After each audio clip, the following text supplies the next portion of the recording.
നമസ്കാരം. ഉച്ചവാർത്തയിലേക്ക് സ്വാഗതം. ആദ്യം തലക്കെട്ട്. വികസിത ഭാരതം എന്ന ലക്ഷ്യത്തോടെയുള്ള ബജറ്റ് പ്രഖ്യാപിച്ച് ധനമന്ത്രി നിർമ്മലാ സീതാരാമൻ. സാമ്പത്തിക വളർച്ചയ്ക്കും ജനപങ്കാളിത്തത്തിനും ഊന്നൽ നൽകുന്ന പ്രഖ്യാപനങ്ങൾ. വികസനത്തിന്റെ പ്രയോജനം എല്ലാ മേഖലയിലും എത്തിക്കുമെന്ന ബജറ്റെന്ന് ധനമന്ത്രി. ചെറുകിട വ്യവസായ മേഖലയ്ക്ക് 20,000 കോടി. കായിക മേഖലയിലെ ഉപകരണ നിർമ്മാണത്തിനും ഗവേഷണത്തിനും 10,000 കോടി. രണ്ടാം തര മൂന്നാം തര നഗരങ്ങളുടെ വികസനത്തിന് 12.2 ലക്ഷം കോടി വകയിരുത്തി ധനമന്ത്രി. വിദേശികൾക്ക് ഓഹരികളിൽ നേരിട്ട് നിക്ഷേപിക്കാം.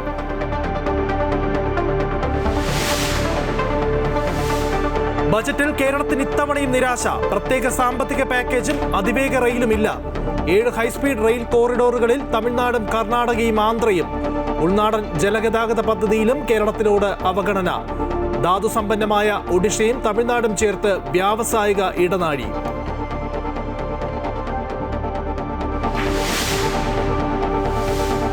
പ്രമേഹം, ക്യാൻസർ മരുന്നുകളുടെ വില കുറയും. 7 അപൂർവ രോഗങ്ങളുടെ മരുന്നുകൾക്ക് തീരുവയില്ല. സ്വകാര്യ പങ്കാളിത്തത്തോടെ രാജ്യത്ത് 5 റീജിയണൽ മെഡിക്കൽ ഹബ്ബുകൾ. 3 പുതിയ അഖിലേന്ത്യാ ആയുർവേദ ഇൻസ്റ്റിറ്റ്യൂട്ടുകൾ. കേരളത്തിന് ഇത്തവണയും എയിംസ് ഇല്ല.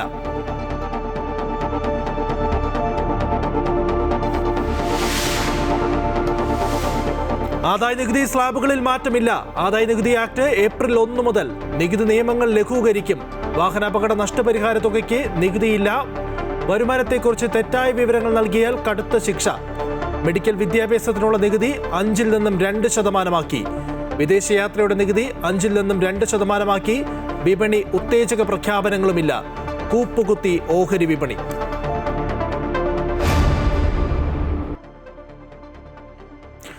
ധനമന്ത്രി നിർമ്മലാ സീതാരാമൻ 3ാം മോദി സർക്കാരിന്റെ 3ാം ബജറ്റ് അവതരിപ്പിച്ചിരിക്കുകയാണ്. സംസ്ഥാനത്തിന്, കേരളത്തെ സംബന്ധിച്ചിടത്തോളം പൂർണ്ണ നിരാശ എന്നാണ് നേതാക്കളൊക്കെ തന്നെ പ്രതികരിക്കുന്നത്. നിർമ്മലാ സീതാരാമന്റെ തുടർച്ചയായ 9ാമത്തെ ബജറ്റാണ്. പൂർണ്ണമായിട്ടും കേരളം പ്രതീക്ഷിച്ചിരുന്ന വലിയ പ്രഖ്യാപനങ്ങളുണ്ട്. ആ പ്രഖ്യാപനങ്ങളൊന്നും തന്നെ ഇത്തവണ ഉണ്ടായിട്ടില്ല. എടുത്തു പറയേണ്ടത് എയിംസ്, അതിവേഗ റെയിൽ, ഇടനാഴി തുടങ്ങിയിരുന്ന കേരളം പ്രതീക്ഷിച്ചിരുന്ന 2 പ്രധാനപ്പെട്ട പദ്ധതികളില്ല. 21,000 കോടി എന്ന പ്രത്യേക സാമ്പത്തിക പാക്കേജ് അനുവദിക്കണം എന്നുള്ള നിർദ്ദേശം, ആവശ്യം കേരളം മുന്നോട്ട് വെച്ചിരുന്നു. പക്ഷേ അത്തരമൊരു പ്രഖ്യാപനവും എന്തായാലും ധനമന്ത്രി നിർമ്മലാ സീതാരാമൻ്റെ ഇന്നത്തെ ബജറ്റ് പ്രഖ്യാപനത്തിലില്ല. നേരെമറിച്ച് രാജ്യത്തിൽ 7% വളർച്ച നേടാൻ സാധിച്ചു എന്ന് ധനമന്ത്രി പാർലമെന്റിൽ അറിയിക്കുകയാണ്. ഇന്ത്യൻ വളർച്ചയുടെ പാതയിലാണ്, വളർച്ചയിൽ സ്ഥിരത കൈവരിക്കുന്നുണ്ട് രാജ്യം എന്നും ധനമന്ത്രി കൂട്ടിച്ചേർത്തു. യുവശക്തി ബജറ്റ് എന്ന ടാഗ് ലൈനോടെയായിരുന്നു ധനമന്ത്രി ഇന്ന് ബജറ്റ് അവതരണം ആരംഭിച്ചത്. ആഭ്യന്തര ഉൽപ്പാദനവും അതോടൊപ്പം തന്നെ യുവാക്കളുടെ തൊഴിൽ അവസരവും രാജ്യത്ത് വർദ്ധിച്ചു. പ്രധാനമായും 3 നയങ്ങളിൽ ഊന്നിയുള്ള ബജറ്റ് എന്നായിരുന്നു ധനമന്ത്രി നിർമ്മലാ സീതാരാമൻ ഈ ബജറ്റിനെ വിശേഷിപ്പിച്ചത്. സാമ്പത്തിക വളർച്ചയ്ക്ക് വിവിധ മാർഗങ്ങൾ കണ്ടെത്തുക, ജനപങ്കാളിത്തത്തോടെ വികസനം നേടിയെടുക്കുക, എല്ലാ വിഭാഗങ്ങളുടെയും പങ്കാളിത്തം ഉറപ്പുവരുത്തുക എന്നുള്ളതാണ് ഈ ബജറ്റിലൂടെ പ്രധാനമായും കേന്ദ്ര സർക്കാർ ലക്ഷ്യം വയ്ക്കുന്നത് എന്നായിരുന്നു ധനമന്ത്രിയുടെ പ്രഖ്യാപനം. ഏറ്റവും പ്രധാനമായും എല്ലാവരും ഉറ്റുനോക്കിയ ആദായ നികുതിയുമായി ബന്ധപ്പെട്ടുള്ള വിഷയത്തിൽ 2026, അതായത് ഈ വർഷം ഏപ്രിൽ 1 മുതൽ പുതിയ ആദായ നികുതി നിയമം നടപ്പിലാക്കും എന്നുള്ള ഒരു പ്രഖ്യാപനം ധനമന്ത്രി നടത്തുകയാണ്. ഒപ്പം തന്നെ നികുതി നിയമങ്ങൾ ലഘൂകരിക്കും. ജൂലൈ 31 വരെ ടാക്സ് റിട്ടേണുകൾ സമർപ്പിക്കാം എന്ന കാര്യം പറഞ്ഞു വയ്ക്കുകയാണ്. അങ്ങനെ ഒരു വിഭാഗത്തിന് അല്ലെങ്കിൽ ഏതെങ്കിലും ഒരു മേഖലയെ സ്പർശിക്കും മാത്രമല്ലാതെ എല്ലാ മേഖലയും സ്പർശിച്ചുകൊണ്ട് പ്രഖ്യാപനങ്ങൾ നടത്തുമ്പോഴും സംസ്ഥാനത്തെ സംബന്ധിച്ചിടത്തോളം, കേരളത്തെ സംബന്ധിച്ചിടത്തോളം വലിയ നിരാശയാണ് ഉണ്ടായിരിക്കുന്നത്. അൻഫ്ലിറ്റ് ചേരുകയാണ്. അൻഫ്ലിറ്റ്, കേരളം പ്രതീക്ഷിച്ചിരുന്ന നിരവധി പ്രഖ്യാപനങ്ങൾ ഉണ്ടായിരുന്നു. പ്രത്യേകിച്ച് ഈ അതിവേഗ റെയിൽ, അതോടൊപ്പം തന്നെ വയനാട് ദുരന്ത പുനരധിവാസവുമായി ബന്ധപ്പെട്ട ഫണ്ടിൽ എന്തെങ്കിലും മാറ്റം വരുമോ, ഈ പ്രത്യേക സാമ്പത്തിക പാക്കേജ്, ഇതൊക്കെ തന്നെ കേരളം ആവശ്യപ്പെട്ടിരുന്നതാണ്. പക്ഷേ അതൊന്നും തന്നെ ലഭിച്ചിരുന്നില്ല. ഒറ്റവാക്കിൽ നിരാശാജനകമെന്നാണ് ജോൺ ബ്രിട്ടാസ് MP പ്രതികരിച്ചത്. അൻഫ്ലിറ്റ്.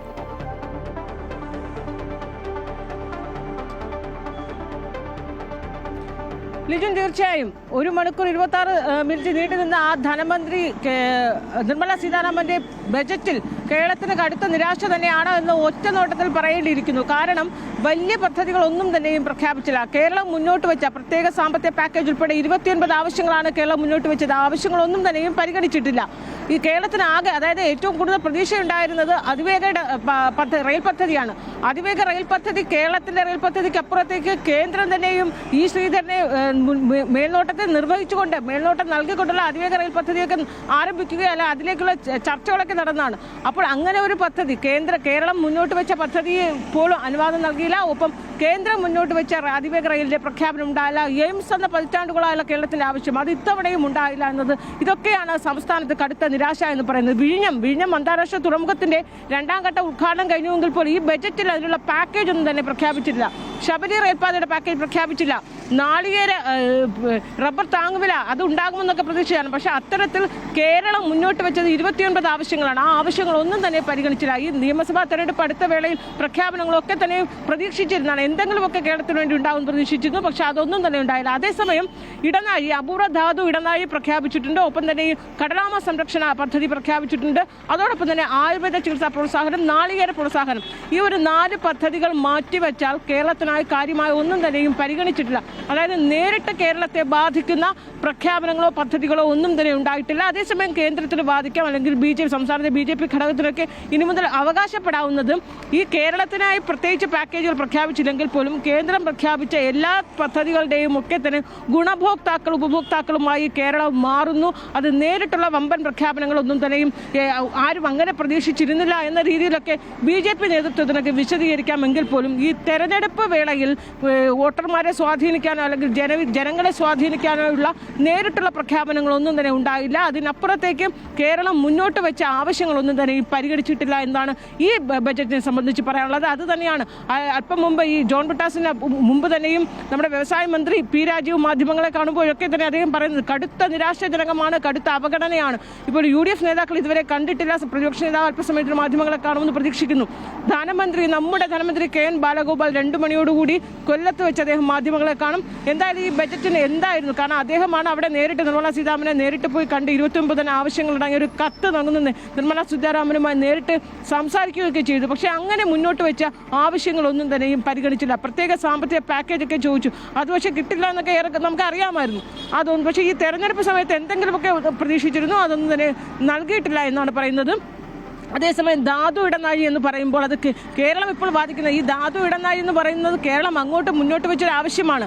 ആ ആവശ്യം തന്നെ, പക്ഷേ അതിൻ്റെ വിശദാംശങ്ങളിലേക്ക് കടക്കുമ്പോൾ ഒരുപക്ഷെ കേരളത്തിൻ്റെ ധാതുവിൻ്റെ കേരളത്തിലുള്ള അവകാശം പോലും കവർന്നെടുക്കുന്ന രീതിയിലുള്ള ഭേദഗതിയാണോ എന്നറിയില്ല. ആ ഭേദഗതിയുടെ വിശദാംശങ്ങൾ വന്നാൽ മാത്രമേ അതിന് കേരളത്തിന് ഗുണകരമാകുമോ അതോ കേരളത്തിന് തിരിച്ചടിയാകുന്നതാണോ എന്ന് സംശയിക്കുന്നുവെന്നാണ് വ്യവസായ മന്ത്രി P. രാജീവ് പറയുന്നത്. അങ്ങനെ എല്ലാ അർത്ഥത്തിലും കേരളത്തെ സംബന്ധിച്ച് കേരളം മുന്നോട്ട് വെച്ച ആവശ്യങ്ങൾ പരിഗണിച്ചില്ല. അതേസമയം കേന്ദ്രത്തിന് പറയാവുന്നത്, കേന്ദ്രം ചൂണ്ടിക്കാട്ടുന്നത് ഈ ഒരു സംസ്ഥാനത്തിന് മാത്രമായി പ്രഖ്യാപിച്ചില്ലെങ്കിൽ കൂടി കേന്ദ്രം പ്രഖ്യാപിച്ച എല്ലാ പദ്ധതികളുടെയും ഗുണഭോക്താക്കൾ കേരളമാണ് എന്ന് ഓരോ പ്രോജക്റ്റ് എടുത്ത്, പ്രത്യേകിച്ച് നാളികേര പ്രോത്സാഹന പദ്ധതിയൊക്കെ കേരളത്തിലാണ്, നാളികേരത്തിലെ നാടാണ്. അത് കേരളത്തിലെ കർഷകരെയൊക്കെ തന്നെ നേരിട്ടും പ്രത്യക്ഷമായും പരോക്ഷമായും വലിയൊരു വിഭാഗത്തിന് ഗുണകരമാകുന്ന പദ്ധതികളാണ് ഈ നാളികേര പ്രോത്സാഹന പദ്ധതി.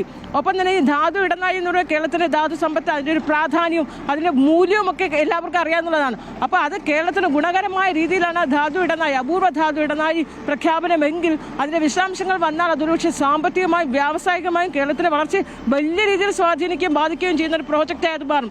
അത് എങ്ങനെയാണ് എന്ന് അതിൻ്റെ വിശദാംശങ്ങൾ വന്നാൽ മാത്രമേ നമുക്ക് അറിയാൻ പറ്റുകയുള്ളൂ. ഈ 2 പദ്ധതികൾ ഉയർത്തിക്കാട്ടിയാകും കേന്ദ്രം പറയുക കേരളത്തിന് അനുകൂലമായി തന്നെയാണ് ഈ പദ്ധതികൾ എന്ന് പറയുക. നേരിട്ട് ബാധിക്കുന്നില്ലെങ്കിൽ പോലും കേരളത്തെ എല്ലാ അർത്ഥത്തിലും പരോക്ഷമായിട്ടൊക്കെ ബാധിക്കുന്ന ഒരു പദ്ധതിയായി തന്നെയാകും ഇതിനെ BJP നേതൃത്വം അവകാശപ്പെടുക, വാദിക്കുക. ലിജിൻ, ശരി, എന്തായാലും പൂർണ്ണമായിട്ടുള്ള രേഖ ഇനിയും വരേണ്ടതുണ്ട്. എന്തായാലും ആദ്യഘട്ടത്തിൽ കേരളത്തിന് നിരാശ എന്ന് തന്നെ പറയേണ്ടി വരും. കേരളം ഏറെ പ്രതീക്ഷയോടെ കാത്തിരുന്ന ചില പദ്ധതികളുണ്ട്, ആവശ്യപ്പെട്ടിരുന്ന ചില കാര്യങ്ങളുണ്ട്. അതൊന്നും തന്നെ പരാമർശിക്കാതെയാണ് ധനമന്ത്രി നിർമ്മലാ സീതാരാമൻ ഇന്ന് 3ാം മോദി സർക്കാരിൻ്റെ 3ാം ബജറ്റ് അവതരിപ്പിച്ചത്. അതിവേഗ റെയിലുണ്ട്, അതോടൊപ്പം തന്നെ വിഴിഞ്ഞം പദ്ധതിയുടെ അതിൻ്റെ മുന്നോട്ട് പോക്കിനുള്ള ധനസഹായം, എയിംസ് കാലാകാലങ്ങളോളം കേരളം ആവശ്യപ്പെടുന്ന കാര്യമാണ്. വയനാട് പുനരധിവാസവുമായി ബന്ധപ്പെട്ട് കൂടുതൽ ഫണ്ട് അനുവദിക്കുന്നതുമായി ബന്ധപ്പെട്ട വിഷയമുണ്ട്. അങ്ങനെ നിരവധി പ്രശ്നങ്ങളൊക്കെ തന്നെ അവതരിപ്പിച്ചതാണ്. പക്ഷേ കേരളത്തിനോട് അല്ലെങ്കിൽ അക്കാര്യത്തിൽ ഒരു നിസ്സംഗതാ മനോഭാവം കാണിച്ചു എന്നുള്ളതാണ് പ്രധാനമായും ഉയരുന്ന വിമർശനം. മൻഫ്ലിറ്റായിരുന്നു വിവരങ്ങൾ നൽകിയത്. ധനമന്ത്രി നിർമ്മലാ സീതാരാമൻ പ്രഖ്യാപിച്ച 7 അതിവേഗ റെയിൽ ഇടനാഴികളിൽ കേരളം ഇടം നേടിയില്ല. അതേസമയം അയൽ സംസ്ഥാനങ്ങളായ തമിഴ്നാടും ആന്ധ്രയും പട്ടികയിൽ ഇടം നേടി. ധാതു സമ്പന്നമായ ഒഡീഷയും തമിഴ്നാടും ചേർത്ത് വ്യാവസായിക ഇടനാഴിയും പ്രഖ്യാപിച്ചിട്ടുണ്ട്.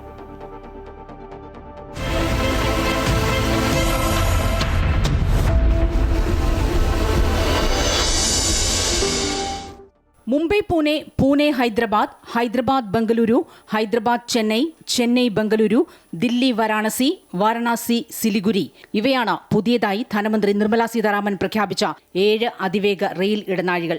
We will develop 7 high-speed rail corridors between cities as growth connectors, namely Mumbai to Pune, Pune to Hyderabad, Hyderabad to Bengaluru, Hyderabad to Chennai, Chennai to Bengaluru, Delhi to Varanasi, Varanasi to Siliguri. ഈ പട്ടികയിൽ കേരളം ഉൾപ്പെട്ടില്ല. കേരളത്തിനായി അതിവേഗ റെയിൽപാത പ്രഖ്യാപിക്കുമെന്ന പ്രതീക്ഷ നിലനിന്നിരുന്നു. Metro man E ശ്രീധരന്റെ നേതൃത്വത്തിലുള്ള അതിവേഗ റെയിൽപാതയ്ക്ക് കേന്ദ്രം അനുകൂലമാണെന്ന വിവരവും പുറത്തുവന്നിരുന്നു. അതിവേഗ ഇടനാഴി പ്രഖ്യാപിക്കുമ്പോൾ കേരളമെന്ന് സംസ്ഥാനത്ത് നിന്നുള്ള എംപിമാർ വിളിച്ചു പറഞ്ഞുവെങ്കിലും നിരാശയായിരുന്നു ഫലം. അതേസമയം ധാതുമണൽ ഇടനാഴി പദ്ധതിയിൽ കേരളം ഇടം പിടിച്ചത് ശ്രദ്ധേയമായി. ചരക്ക് നീക്കത്തിന് ഗഗനെയും സൂറത്തിനെയും ബന്ധിപ്പിച്ച് ഇടനാഴി ധനമന്ത്രി പ്രഖ്യാപിച്ചു. വാരണാസിയെയും പാറ്റ്നയെയും ബന്ധിപ്പിച്ച ഉൾനാടൻ ജലപാതയടക്കം 5 വർഷത്തിനകം 12 പുതിയ ജലപാതകളും ധനമന്ത്രി പ്രഖ്യാപിച്ചു. News desk Amrita TV. ഇപ്പോൾ കേരളത്തിൽ നിന്നുള്ള പ്രതിപക്ഷ എംപിമാർ ഡൽഹിയിൽ മാധ്യമങ്ങളെ കാണുകയാണ്. അതിലേക്ക് ആറ്റിറ്റ്യൂഡാണ്, ഒരു ബജറ്റാണ് അവതരിപ്പിച്ചിരിക്കുന്നത്. കേരള ജനതയുടെ ശക്തമായ പ്രതിഷേധം ഉണ്ടാവും. കോർപ്പറേഷനൊക്കെ നൽകിയാലും തിരിച്ച് കേരളത്തിനൊന്നും നൽകില്ല എന്നുള്ള ഒരു മെസ്സേജ് കൂടി ഇതിനകത്തുണ്ട്. കേരളത്തെ തീർത്തും അവഗണിച്ചിരിക്കുകയാണ്. കേരളത്തിൻ്റെ പൊട്ടൻഷ്യൽ മേഖലകളെ പാടെ അവഗണിച്ചതിനെ സംബന്ധിച്ചാണ് പ്രിയപ്പെട്ട ബെന്നി ബെഹനാൻ MP ഇവിടെ സൂചിപ്പിച്ചത്. അതുപോലെ തന്നെ പ്രവാസ ലോകത്തെ പ്രശ്നങ്ങളെ സംബന്ധിച്ച് അവിടുത്തെ ജനതയ്ക്ക് വേണ്ടിയുള്ള, നാടിന് ഇൻകം ഉണ്ടാക്കുന്ന ജനതയ്ക്ക് വേണ്ടിയുള്ള ഒരു ഇടപെടലും അതിനകത്ത് കാണുന്നില്ല. മറ്റൊരു പ്രധാനപ്പെട്ട ഘടകം കേരളത്തിൻ്റെ റെയിൽവേയും പാടെ അവഗണിച്ച മട്ടാണ്. ഒരുപാട് ആവശ്യങ്ങൾ മുന്നോട്ട് വെച്ചിട്ടുണ്ട്, ഒന്നിനെയും അഡ്രസ്സ് ചെയ്യുന്ന ഒരു സമീപനമില്ല. അപ്പോൾ കേരളത്തെ പാടെ അവഗണിച്ച ഒരു ബജറ്റ്, സീറോ ബജറ്റ് എന്ന വാക്ക് കേരളത്തെ സംബന്ധിച്ചിടത്തോളം ഇവിടെ മാച്ച് ആവുന്ന അവസ്ഥയിലാണുള്ളത്.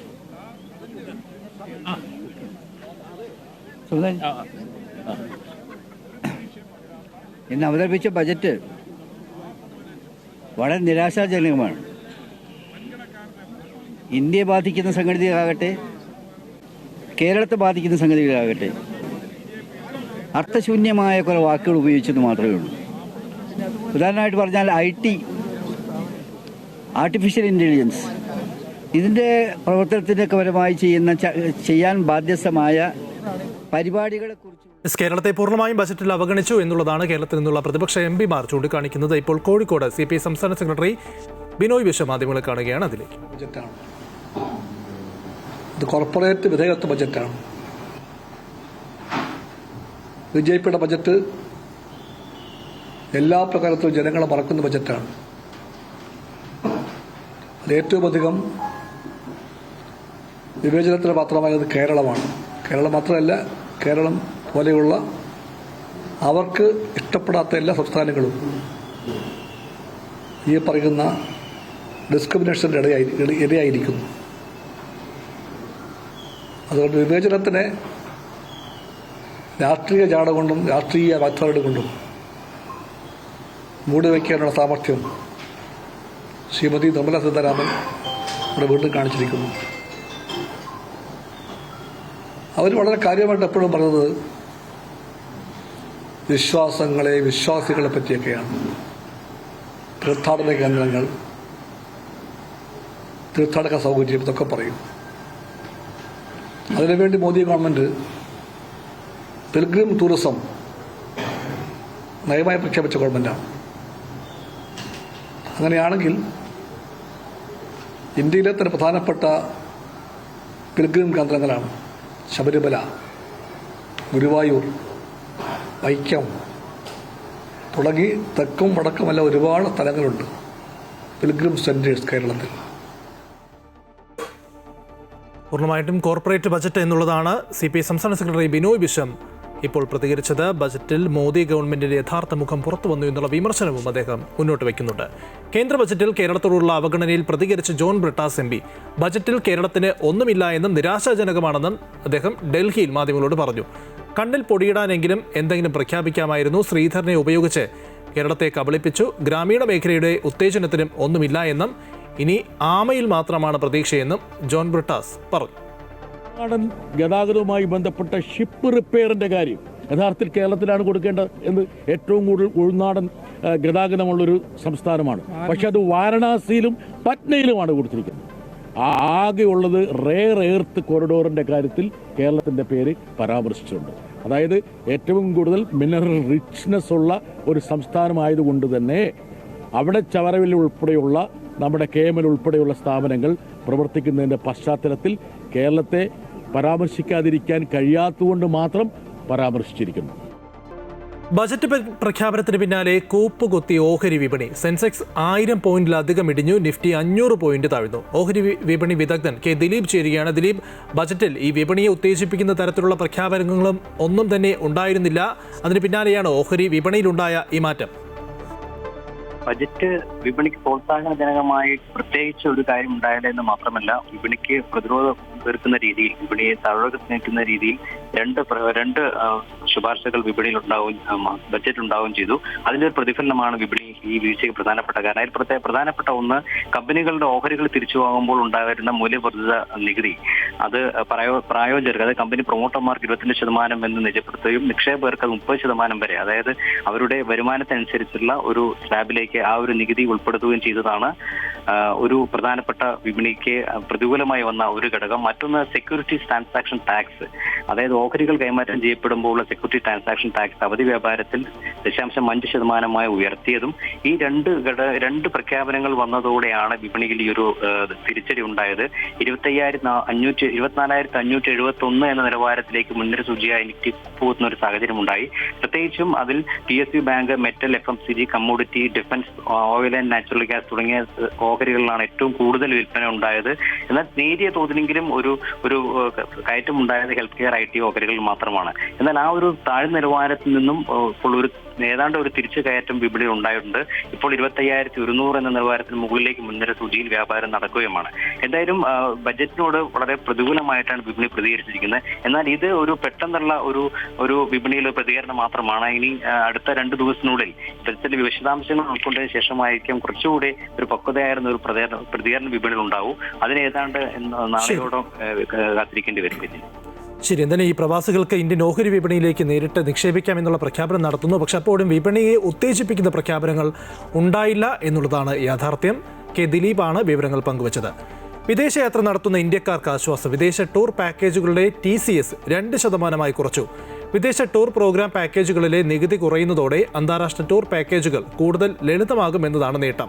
ഇന്ത്യയിൽ നിന്നും വിദേശത്തേക്ക് പോകുന്ന യാത്രക്കാർക്ക് ഇതിന്റെ ഗുണം ലഭിക്കും. Tourism. The tourism sector has the potential to play a large role in the employment generation, forex earnings, and expanding the local economy. I propose to set up a National Institute of Hospitality by upgrading the existing National Council for Hotel Management and Catering Technology. പുതിയ ആദായ നികുതി നിയമം പ്രഖ്യാപിച്ച് ധനമന്ത്രി Nirmala Sitharaman 2026 April മുതൽ പുതിയ ആദായ നികുതി നിയമം രാജ്യത്ത് നിലവിൽ വരും. ടാക്സ് നിയമങ്ങൾ ലഘൂകരിക്കുന്നതിന്റെ ഭാഗമായിട്ടാണ് നിയമം നിലവിൽ വരിക. അതേസമയം ആദായ നികുതി സ്ലാബുകളിൽ മാറ്റമില്ല എന്നും ധനമന്ത്രി വ്യക്തമാക്കി. പുതുതായി നിലവിൽ വരുന്ന നിയമം ആദായ നികുതി ഫയലിംഗ് ആയാസരഹിതമാക്കും. വരുമാനത്തെക്കുറിച്ച് തെറ്റായ വിവരങ്ങൾ നൽകിയാൽ കടുത്ത ശിക്ഷയാണ് പുതിയ നിയമത്തിൽ പറയുന്നത്.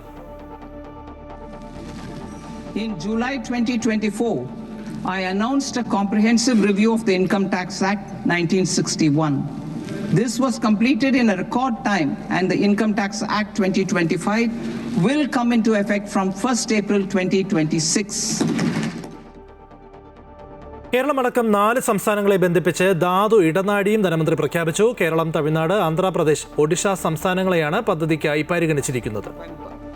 We now propose to support the mineral-rich states of Odisha, Kerala, Andhra Pradesh and Tamil Nadu to establish dedicated rare earth corridors to promote mining, processing, research and manufacturing. അതേസമയം ക്യാൻസർ ചികിത്സയ്ക്കുള്ള 17 മരുന്നുകൾക്ക് കസ്റ്റംസ് തീരുവ ഇല്ല എന്ന പ്രഖ്യാപനവും ബജറ്റിലുണ്ടായി.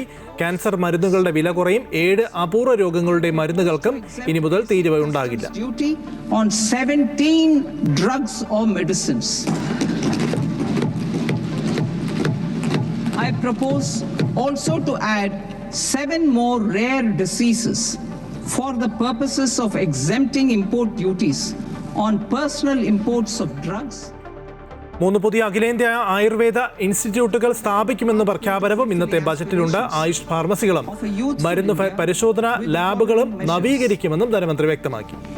I propose to set up a high-powered Education to Employment and Enterprises Standing Committee to recommend measures that focus on services sector as a core driver of Viksit Bharat.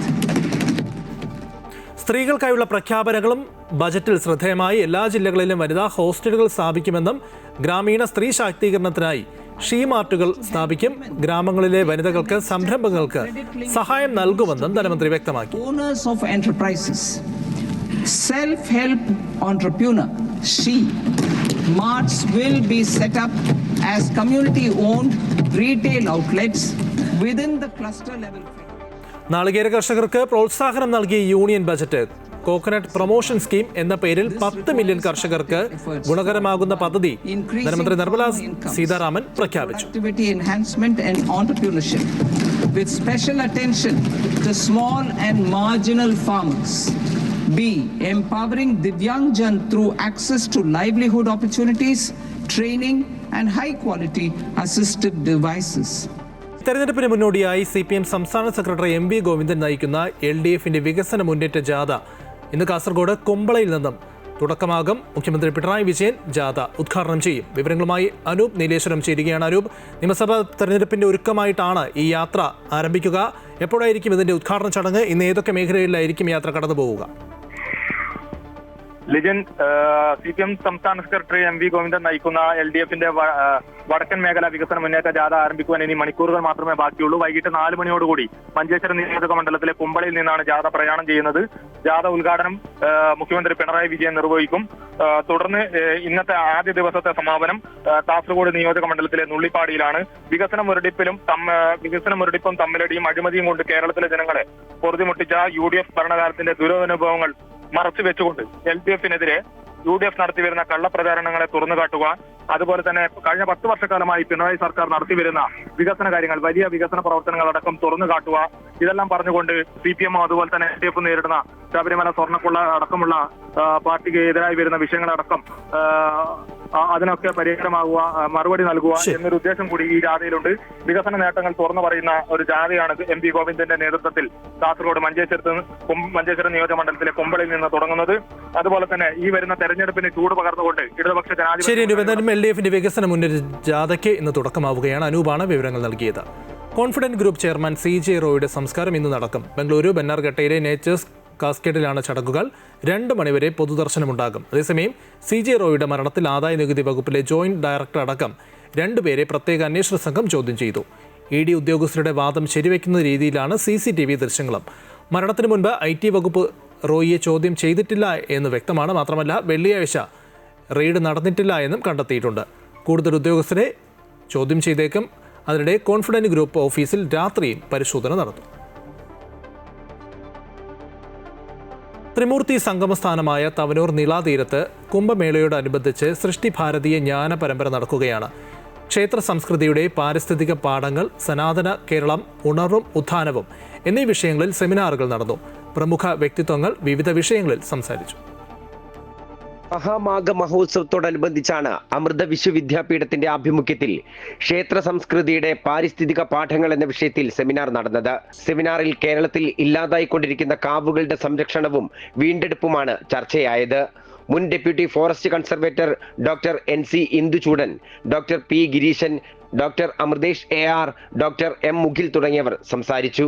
കയ്യേറ്റം മൂലം നശിച്ചുകൊണ്ടിരിക്കുന്ന കാവുകൾ വീണ്ടെടുക്കാൻ കൃത്യമായ കാവുകളുടെ കണക്കുകളും മറ്റും സൂക്ഷിക്കാൻ ഉതകുന്ന ഡിജിറ്റൽ പ്ലാറ്റ്ഫോം ഒരുങ്ങണം എന്നതുൾപ്പെടെയുള്ള അഭിപ്രായങ്ങൾ സെമിനാറിൽ ഉയർന്നു. ജൈവ വൈവിധ്യ സംരക്ഷണത്തിന്റെ പ്രാധാന്യം വിദ്യാർത്ഥികൾക്ക് മനസ്സിലാക്കി കൊടുക്കാനായി കാവുകളെ മാതൃകാ ഇടങ്ങളായി മാറ്റണമെന്ന് ഡോക്ടർ NC ഇന്ദുചൂടൻ പറഞ്ഞു. ആധുനിക കാലത്ത് ആഗോള വ്യാപകമായി കണ്ട ഗ്ലോബൽ ക്രൈസിസ്, എൻവയോൺമെൻ്റൽ ക്രൈസിസിന് മറുപടി എന്ന് പറയുന്നത് ഭാരതത്തിൻ്റെ ഈ തത്വശാസ്ത്രമാണ്.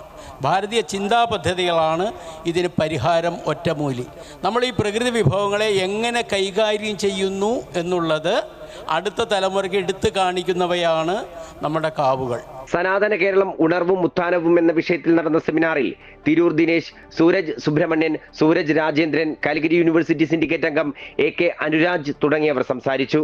ചരിത്രത്തിന്റെ അപനിർമ്മിതികൾ കാരണം യഥാർത്ഥ ചരിത്രം അറിയാനുള്ള അവസരങ്ങളാണ് നിഷേധിക്കപ്പെടുന്നതെന്ന് സെമിനാറിൽ അഭിപ്രായമുയർന്നു.